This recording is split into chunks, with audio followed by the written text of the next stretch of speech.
Marriages don't always end with a single explosive fight. Sometimes they end in a very quiet moment when you see the person you love living a life you never knew existed. That's what happened to me in Chicago, though I didn't understand it yet the morning my daughter suggested we go. When my husband left for a business trip to Chicago, our daughter said, "Let's go surprise Dad." So we booked a flight. But when we arrived at that hotel and the front desk clerk looked up from her screen with a confused frown, something in my chest went cold before I even had words for why. My name is Lily Cooper. I'm 43 years old, and until that weekend I believed I understood my own life fairly well. I live in a quiet suburb outside Richmond, Virginia, in a brick colonial with a maple tree that turns the whole front yard orange every October. I work as the office manager and bookkeeper at a dental practice, a job I've held for 11 years, one that suits my particular love of order columns that balance appointments that don't overlap small problems that have clean solutions. My husband Mason is 48. He's a regional sales director for a medical device company, the kind of job that requires a good suit, a firm handshake, and enough charm to make a hospital administrator feel like the most important person in the room. We've been married 18 years. I won't pretend our marriage still burned the way it did when we were 25.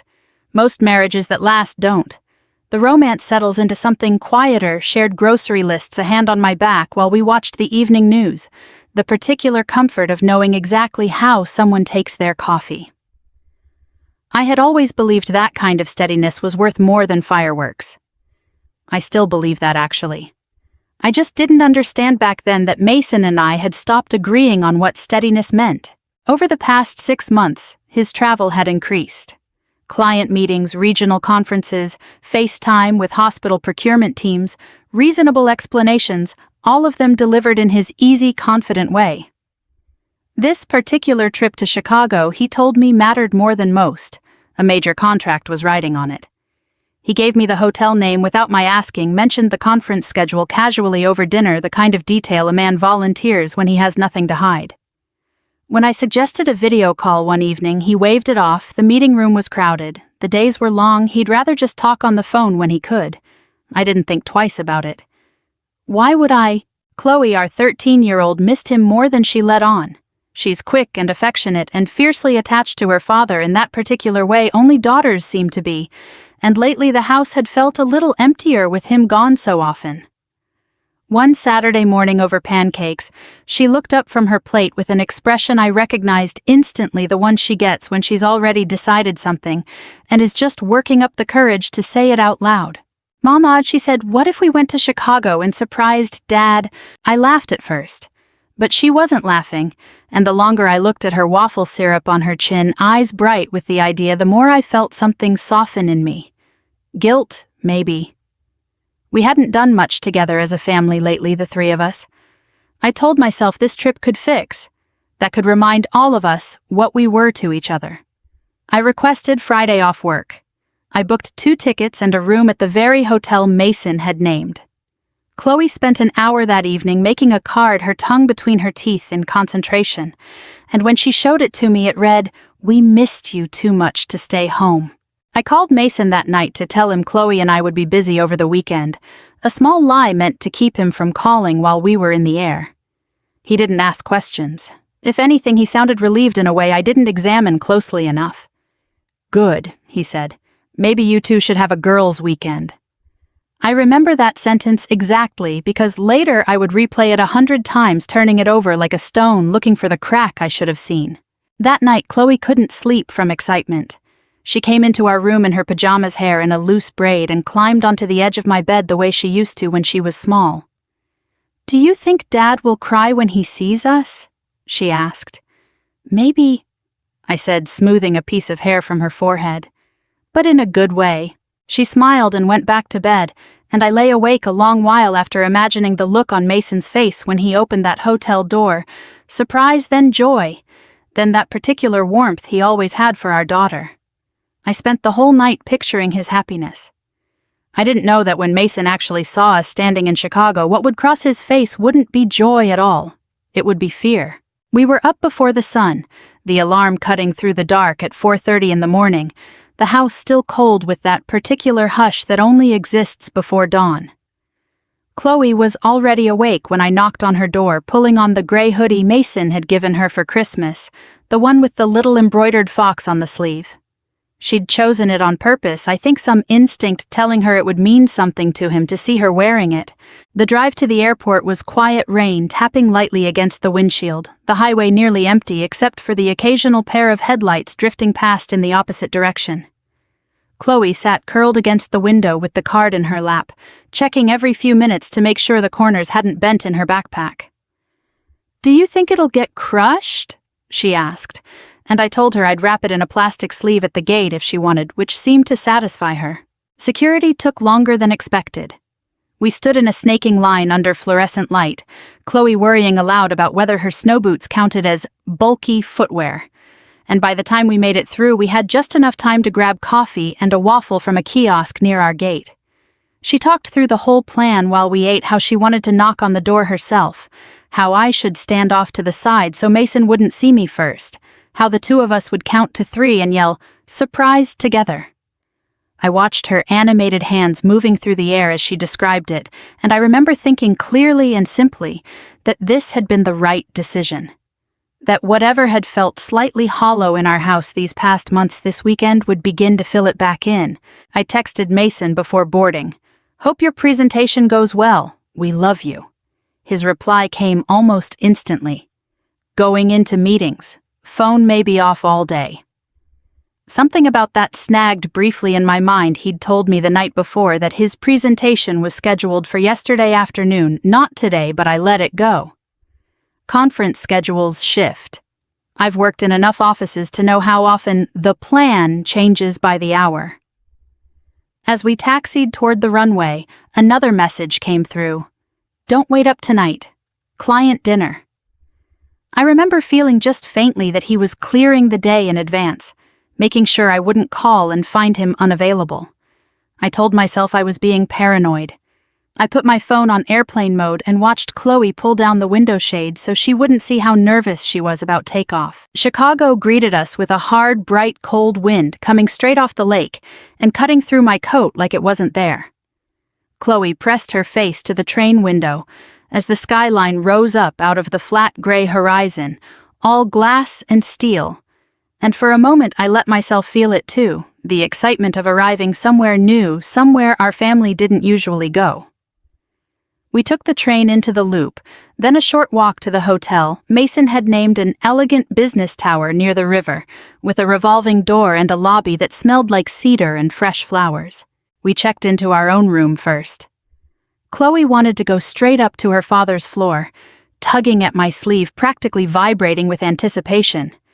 But I told her we needed to confirm his room number at the front desk before we went barging down some hallway. I approached the counter and explained, smiling, that we were hoping to surprise my husband Mason Cooper here for the medical sales conference. The young woman at the desk typed for a moment, frowned slightly, and typed again. "I'm sorry," she said, "I'm not showing a guest under that name." I told her the reservation was likely under the company name instead, and she checked again more carefully this time, scrolling through what must have been a conference block list. Then she looked up at me with an expression that was trying gently to be helpful. The medical sales conference checked out yesterday afternoon.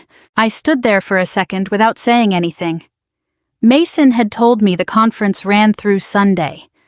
I remember the strange sensation of the words simply not fitting into what I already knew, like trying to force a puzzle piece into the wrong slot. I told myself there had to be an explanation, an extension, a separate event, something.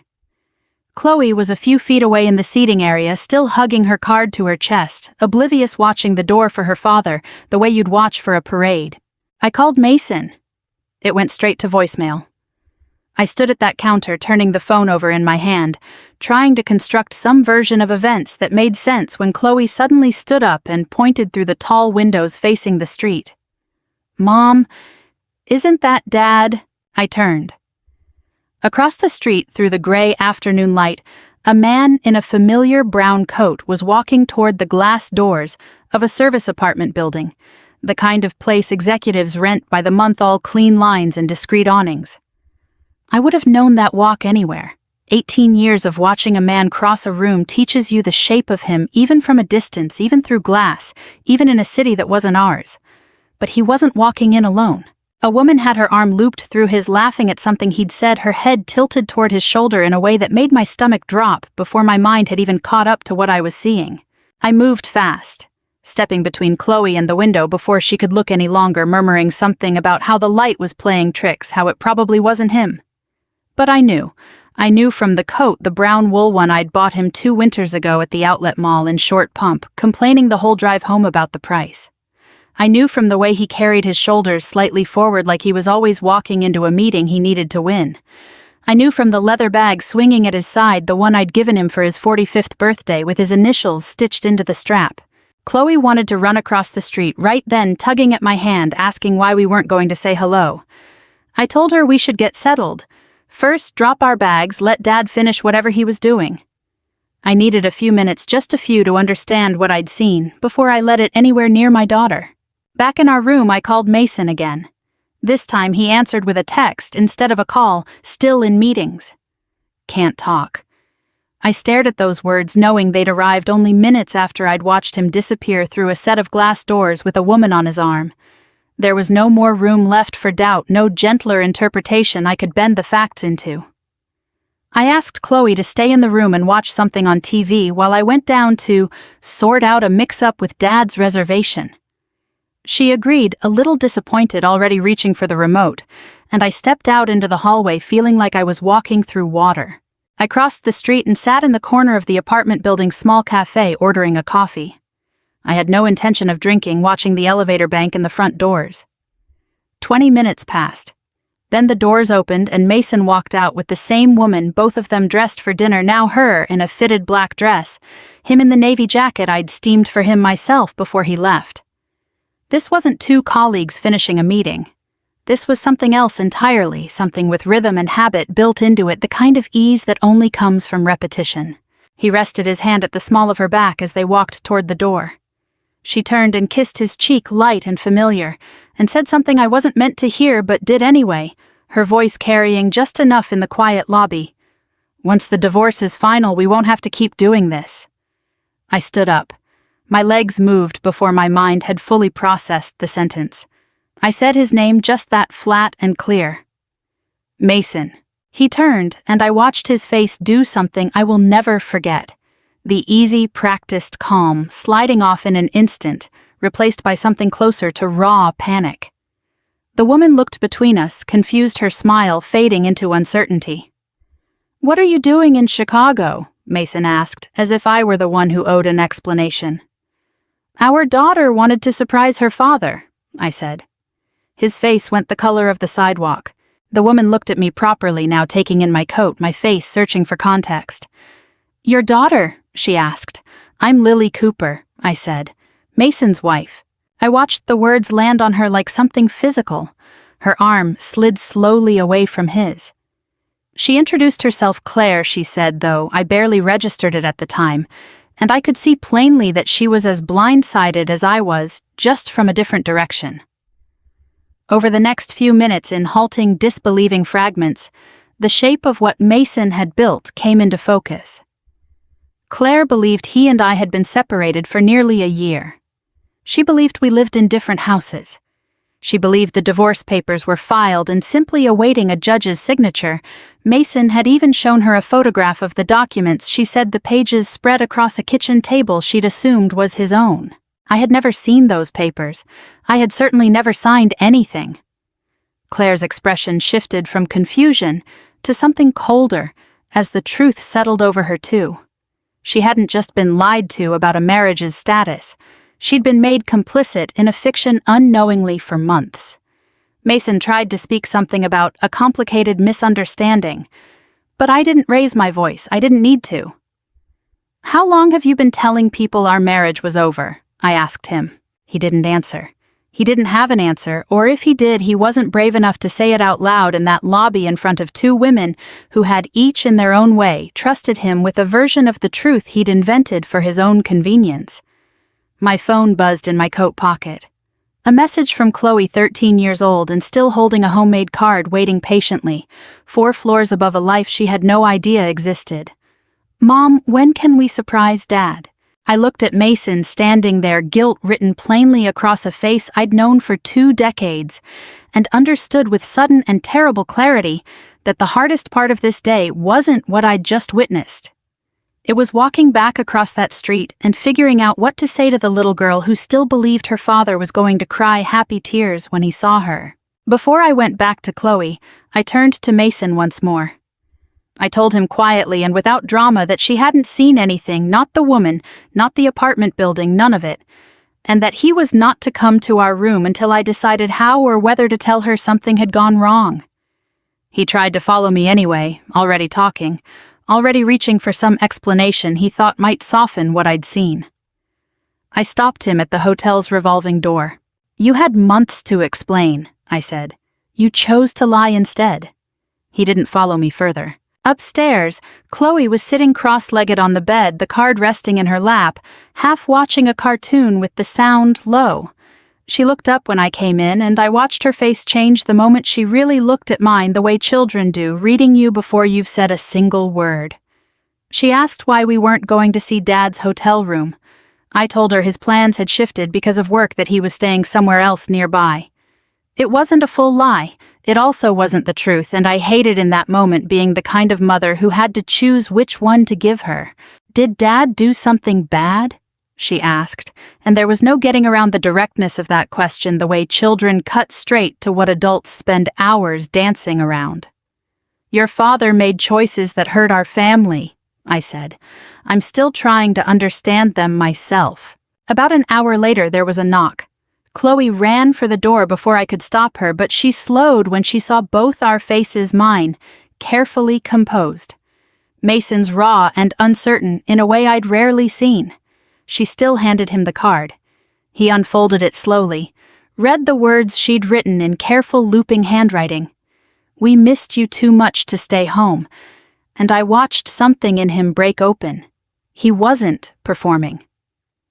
For the first time all day, I believed what I saw on his face was real, the beginning of understanding what his choices had actually cost. Chloe asked why he'd told us he was in meetings when he wasn't at the conference at all. Mason fumbled for an answer that never quite arrived. She looked at him with the plain, unblinking honesty only a 13-year-old can manage. "You told me lying was what people did when they were afraid of the truth," she said. He had nothing to say to that. Neither did I.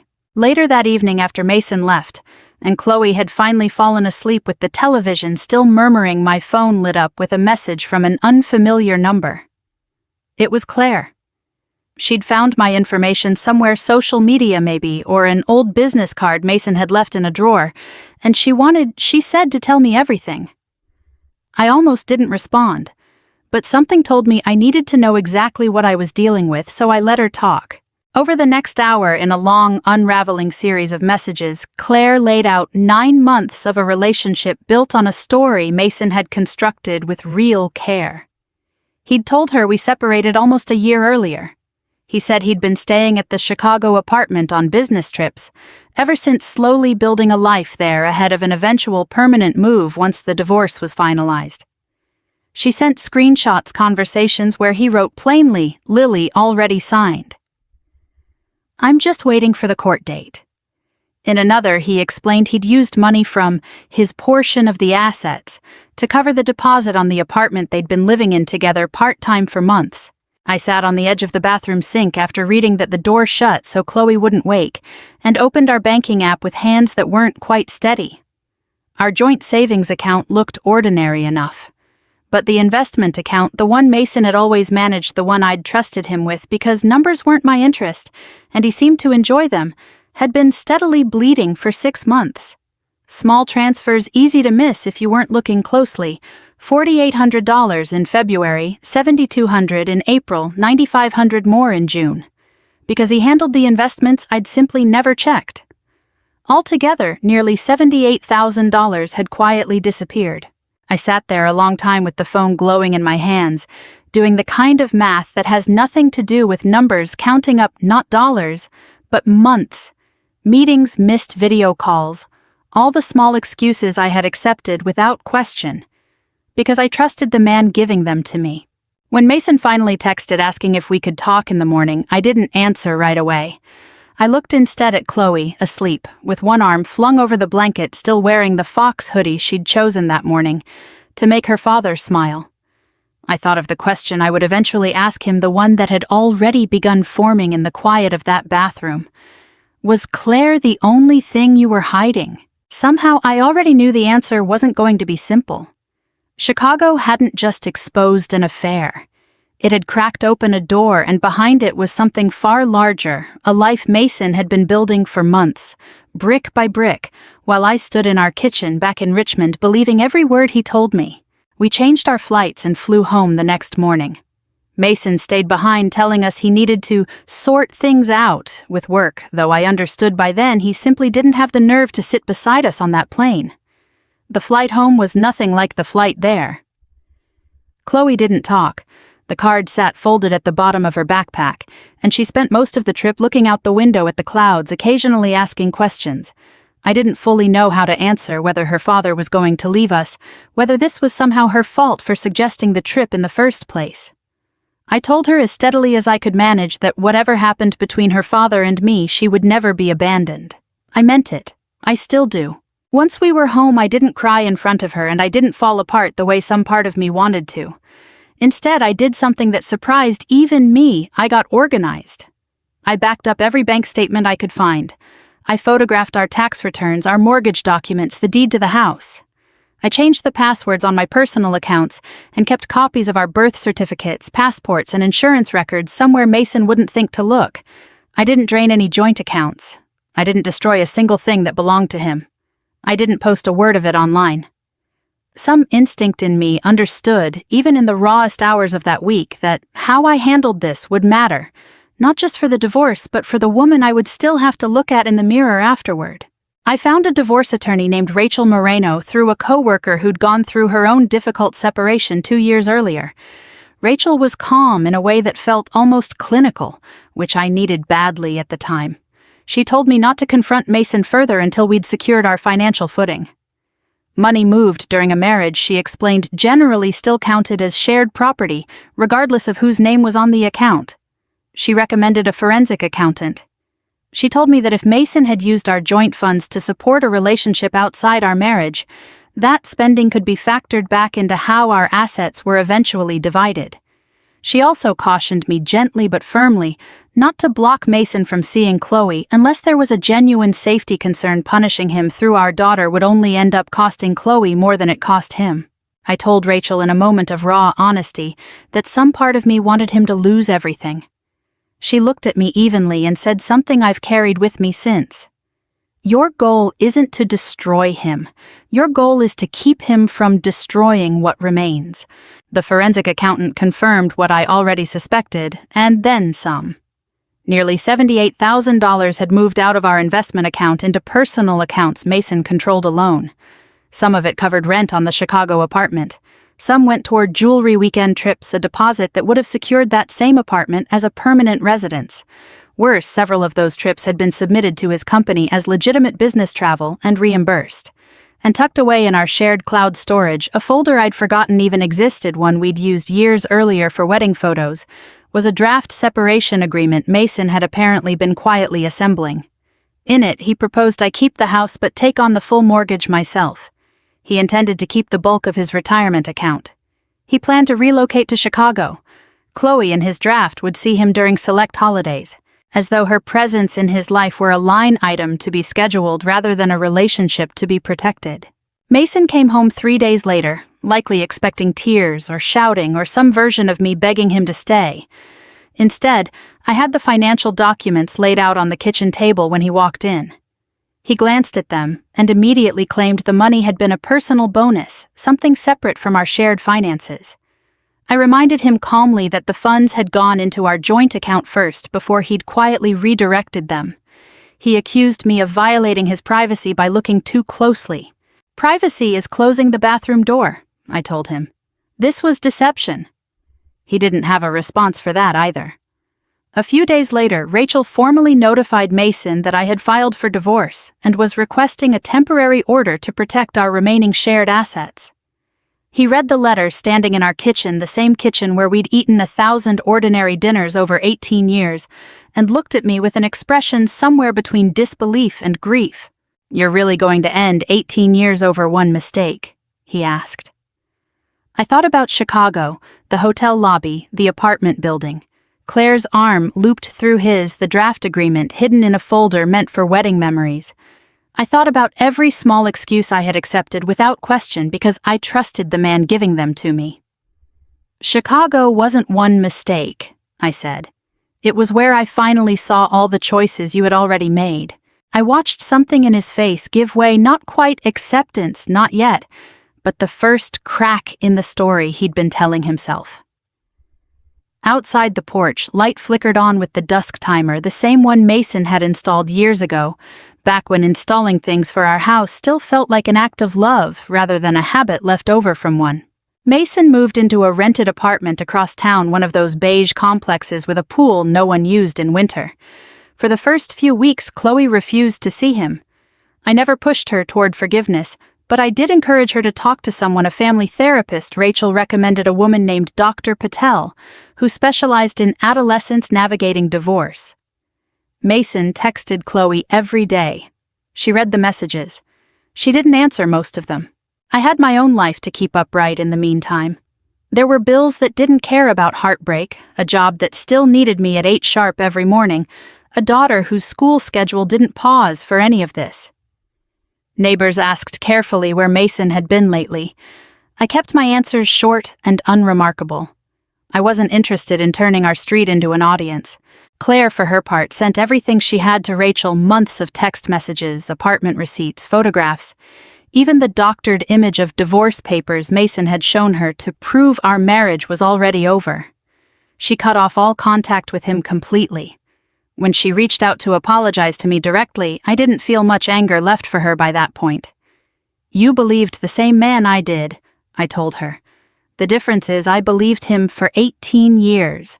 Mason's company eventually noticed the pattern in his expense reports. Personal trips to Chicago quietly logged as client visits, hotel charges that didn't match any calendar entry for actual client meetings. There was no dramatic arrest, no handcuffs, nothing from a television drama. He was suspended pending an internal review required to repay the misused funds and stripped of his management title. Rather than wait for the investigation to conclude publicly, he resigned. He blamed me at first for destroying his career, as though I'd been the one filing his expense reports for him. I reminded him without raising my voice that I hadn't contacted his company at all. His own paperwork had done that on its own. The divorce settlement negotiations stretched over several difficult months. Mason initially wanted to keep the bulk of his retirement account and have me sell the house outright. But the forensic accounting told a different story than the one he wanted told. Nearly $78,000, diverted toward a life outside our marriage money, the court would ultimately treat as part of his share of our combined assets, rather than an untouched bonus.